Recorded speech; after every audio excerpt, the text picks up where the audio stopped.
The migration story of the Anishinaabek. Long ago, the Anishinaabe were living in the east on the shores of the Great Salt Water. The people were so many and so powerful that if one was to climb the highest mountain and look in all directions, they would not be able to see the end of the Anishinaabe nation. Life was full, and there was ample food from the land and sea. This is when the 7 fires prophecies were given to the Anishinaabe. The prophecies foretold the future of what would come to pass for the Anishinaabe. Part of the prophet's directions were for the Anishinaabe to make a journey to follow the sacred Migas shell. During the journey, there would be 7 stopping places. They were told that if they did not move, they would be destroyed. The prophecies also foretold of the coming of a light-skinned race of people. Because life was so full, some amongst the Anishinaabe doubted the migration predictions of the prophets, and there was a lot of discussion about the migration and the prophecies. Many didn't want to leave, but many did.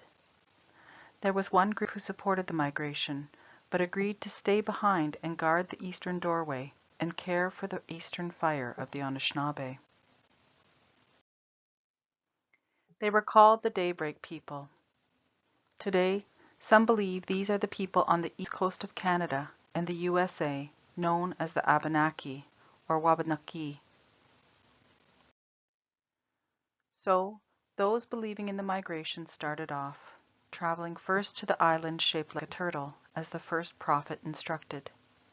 This area is probably somewhere on the St. Lawrence River, around present-day Montreal. Many ceremonies were held there as the Anishinaabe sought instructions. After some time, the people began their journey west again. Along the way, some clans and families stopped and set up permanent camps. The Anishinaabe continued moving along the southern shore of the St. Lawrence River until the second stopping place, around what is known as Anamakiabo, or Thunderwater. How long they stopped here is unknown, but at some point travel resumed. The next stopping place on the Great Migration was a place where 2 great bodies of water are connected by a thin, narrow river.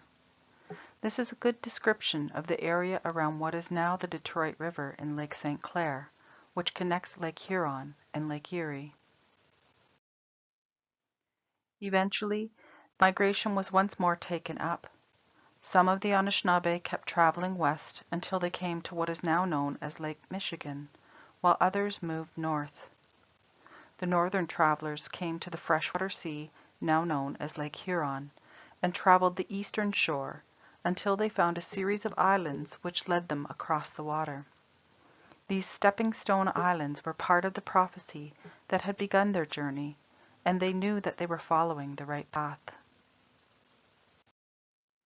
The stepping stones led them to a large island where the great Migas shell appeared once more, and the Anishinaabe had found the 4th stopping place. This island was Manitoulin. The main body of people taking part in the migration stayed, and it came to be known as the capital of the Anishinaabe people. Still, the people had not come to the place where food grows on water, so they kept moving westward to what is now Sault Ste. Marie. Because of the large abundance of food in this area, many people settled here too, and this became the 5th stopping place of the migration. At this point, the people who still chose to journey westward split into 2 groups. One group followed the northern shore of what is now known as Lake Superior, while the other group followed the southern shore. The northern group were said to have carved symbols on the rock cliffs that led down to the water. Some of these can still be seen today. They were put there to mark sacred places and serve as a record of their journey.